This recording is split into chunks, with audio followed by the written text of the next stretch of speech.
Imperio de Maximiliano Habsburgo. Contexto histórico. Inicio del imperio. Intervención francesa. 1861-1867. México después de la Guerra de Reforma.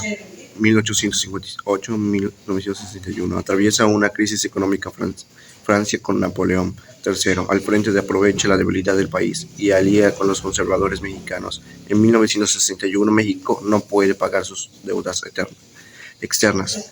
Esto provoca la intervención francesa y Francia invadió México con el pretexto de cobrar dichas deudas. A pesar de la resistencia de los mexicanos, como Batalla de Puebla, 5 de mayo de 1862, Francia avanza y decide imponer un imperio monárquico. Proclamación del Imperio Maximiliano 1864. En 1964, Maximiliano de Habsburgo, archiduque de Austria, es invadido por los conservadores mexicanos y Napoleón III para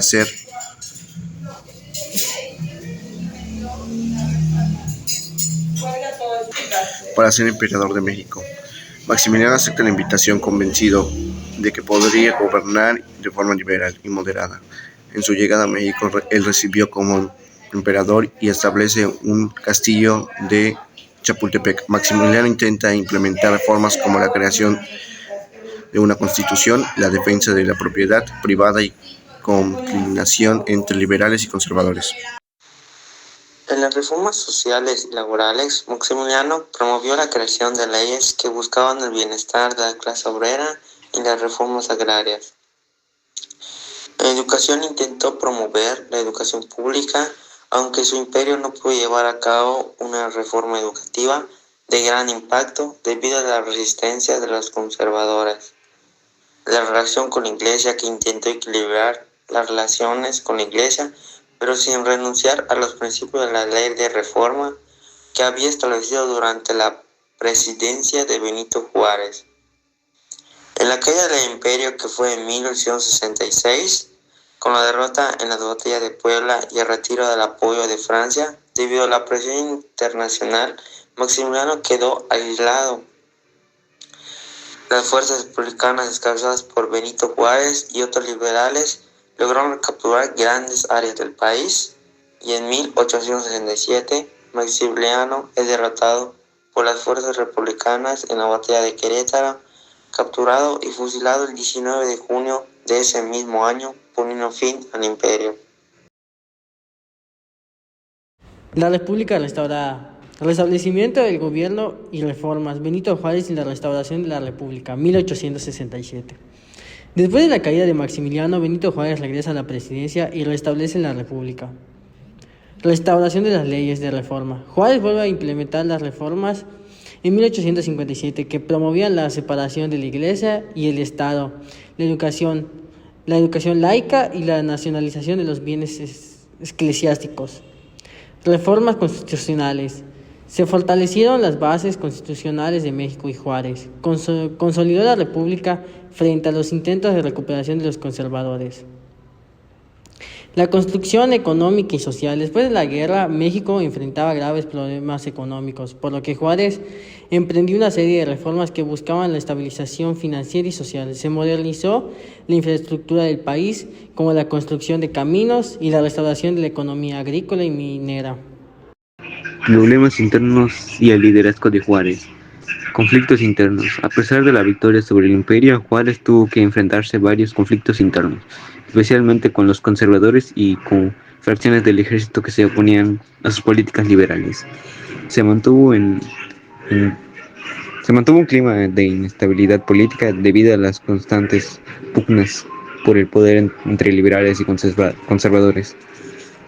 La muerte de Juárez y la sucesión de Lerdo de Tejada, 1872. Juárez murió en 1872 de un infarto y su sucesor fue Sebastián Lerdo de Tejada, quien continuó las políticas de Juárez pero enfrentó oposiciones.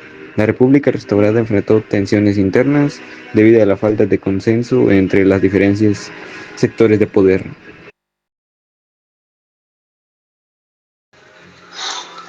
Ascenso de Porfirio Díaz, 1876. Porfirio Díaz, líder militar que había luchado en la reforma y la intervención, se levantó contra el gobierno de Sebastián Lerdo de Tejada con el plan de Tuxtepec en 1876. Díaz asumió la presidencia tras la victoria en la batalla de Tecoac y se mantuvo en el poder durante más de 30 años, 1876-1911. La modernización del país. Durante el Porfiriato, México experimentó un notable avance en sus infraestructura. Se construyeron ferrocarriles, telegrafía y líneas de comunicación, lo que permitió integración de diversas regiones del país. El gobierno promovió la inversión extranjera, especialmente en las industrias del petróleo y minería y agricultura. México experimentó un auge económico con la construcción de nuevas fábricas, el desarrollo de la minería y la expansión de las grandes haciendas. Tensiones sociales y desigualdades. Desigualdad social. Aunque México experimentó un crecimiento económico, las diferencias entre ricos y pobres aumentaron. La clase obrera y los campesinos vivieron en condiciones muy difíciles, con jornadas laborales y largas y sin derechos laborales. El gobierno de Díaz adoptó una política autoritaria, restringiendo las libertades políticas y controlando las elecciones. Inconformidad y Revolución Mexicana.